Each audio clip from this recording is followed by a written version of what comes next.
What if one of Nigeria's biggest opposition figure is about to be arrested? A chieftain of the African Democratic Congress says the ruling party is planning to detain Rotimi Amaechi, but the government has not confirmed this. Are security agencies being used for justice or for politics? If this is true, it could shake Nigeria's democracy before the next general election.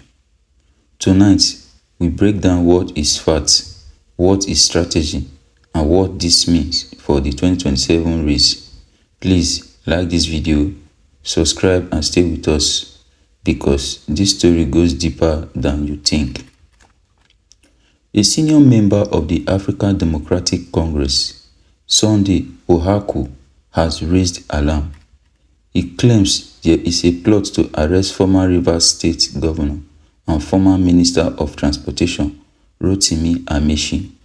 According to him, meetings were held, committees were formed, agencies like the EFCC, ICPC, and DSS were allegedly mentioned as tools that could be used. But here's the key point: there is no public evidence yet, no official arrest, no confirmed charge. So what exactly is happening? This is an allegation, a serious one, and in Nigeria politics, allegations often come before political storm. Let's sit back. Rotimi Amaechi is not a small figure. He was governor of Rivers State. He was Minister of Transportation under President Muhammadu Buhari. He was once a strong member of the ruling party. Now, he is aligned with the opposition ADC and is seen as a possible presidential contender. Here's the tension. When a powerful former insider becomes an opposition voice, the political temperature rises. Is this about accountability or is this about political survival? That question is the heart of this story. Let's examine possible motive on both sides.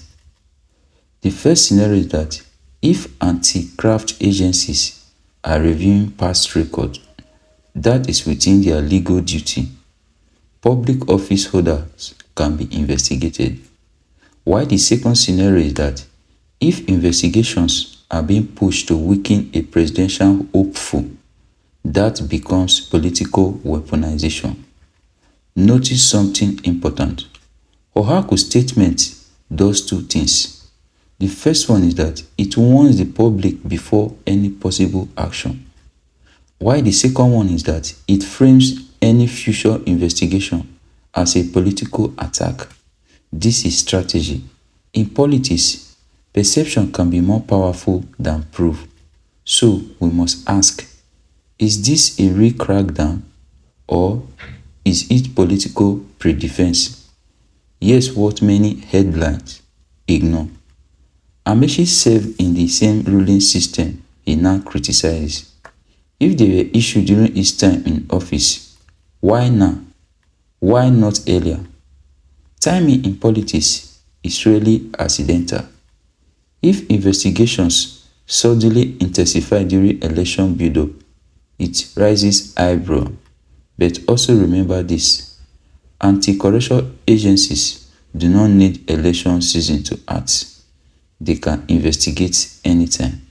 So the contradiction remains, and contradictions are where political truth usually hides. Let's talk about the impact.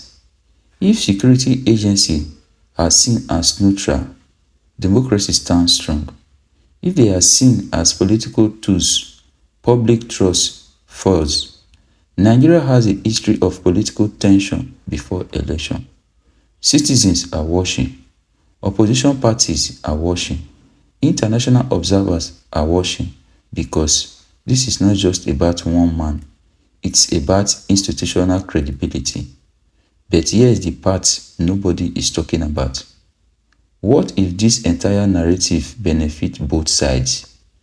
If Amaechi is not arrested, he gains sympathy.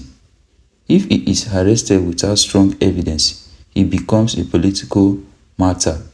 Either way, attention grows. In politics, visibility is power. Let's widen this lens. This issue touches three major pillars.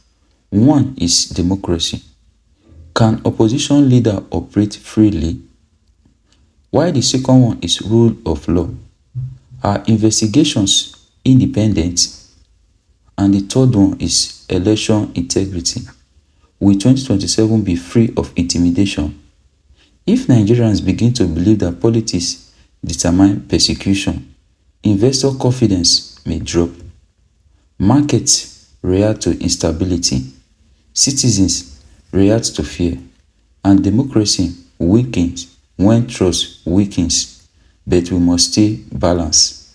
At this moment, these are allegations, not proven facts. Responsible democracy requires evidence, not emotion. Three possible scenarios is to look at. The first scenario is that if nothing happens, the claim will fade while political tension will cool. The second scenario is that an investigation is announced with documented evidence. Legal process will begin. The third scenario is that if an arrest occurs without clear public proof, it will trigger political backlash.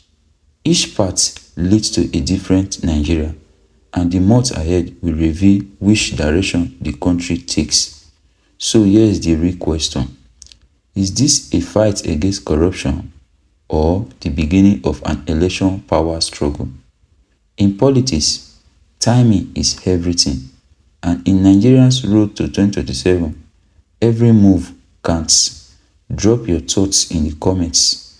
Do you believe this is political strategy or legal accountability?